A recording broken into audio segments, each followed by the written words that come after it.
தமிழ் புத்தாண்டு அன்னைக்கு காலையிலங்க அம்மா வந்து பார்த்திங்கன்னா கோவிலுக்கு போயிருந்தாங்க. நான் வீட்டிலே வந்து சூப்பராக சிம்பிளாக சாமியெல்லாம் கும்பிட்டு முடிச்சிட்டேங்க. சாமிக்கு வந்து அன்றைக்கி கேசரி தான் பண்ணி வச்சு சாமி கும்பிட்டேன். ஸோ மார்னிங் எங்கள் வீட்டில் சாப்பாடு, பச்சைப்பயிறு, அதுக்கப்புறம் பலாக்கொட்டை, முருங்கைக்காய், தேங்காய் துருவி போட்டு சூப்பரான ஒரு பொரியல் பண்ணியிருந்தாங்க அம்மா. பச்சைப்பயிறு ரசம் இதான் பண்ணியிருந்தாங்க. ஸோ சாப்பிட்டுட்டு அக்காவுக்கு வந்து ஒரு ட்ரெஸ் நான் வெட்டி வச்சு ரொம்ப நாள் ஆயிடுச்சு. டைமே இல்லாதனால ஸ்டிச் பண்ணவே இல்லை. ஸோ அதையே உட்காந்து ஸ்டிச் பண்ணி முடிச்சிட்டேன். கரெக்டாக அம்மாவும் ஒரு 3 மணி கேட்டால் அம்மா வந்துட்டாங்க. ஸோ அடிக்கிற வெயிலுக்கு சரி ஜூஸ் போட்டு குடிக்கலான்னு சொல்லிட்டு முலாம்பழம் தான் வந்து ஜூஸ் போட்டிருந்தேன்.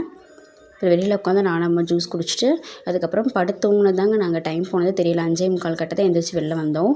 காற்று பார்த்திங்கன்னா அப்படியே மழை காற்றாட்ட அடிச்சிட்டு இருந்துச்சு. இந்த கிளைமேட்டுக்கு ஒரு டம்ளர் டீ குடிச்சிட்டு அப்படியே அக்கா வீட்டுக்கு தான் கிளம்பிட்டோம். ஸ்டிச் பண்ண ட்ரெஸ்ஸையும் கொடுத்துட்டு அதுக்கப்புறம் அப்படியே மகள் குட்டிக்கு அம்மா கோவிலில் இந்த ஃபோன் வாங்கிட்டு வந்திருந்தாங்க. இதெல்லாம் கொடுத்துட்டு அவனையும் பார்த்துட்டு வரலாம் அப்படின்னு தான் வந்திருந்தோம். அவன் பார்த்திங்கன்னா அந்த ஃபோனை ஓப்பன் பண்ணிட்டு லைட் எரியுது, அந்த சாங் கேட்குற ஒரு பட்டனை அமுத்தி விளையாண்டுருந்தான். அப்புறம் அவனை நல்லா கொஞ்சிட்டு அதுக்கப்புறம் நைட் அங்கேருந்து கிளம்பி அப்படியே நம்ம வீட்டுக்கு வந்தாச்சு.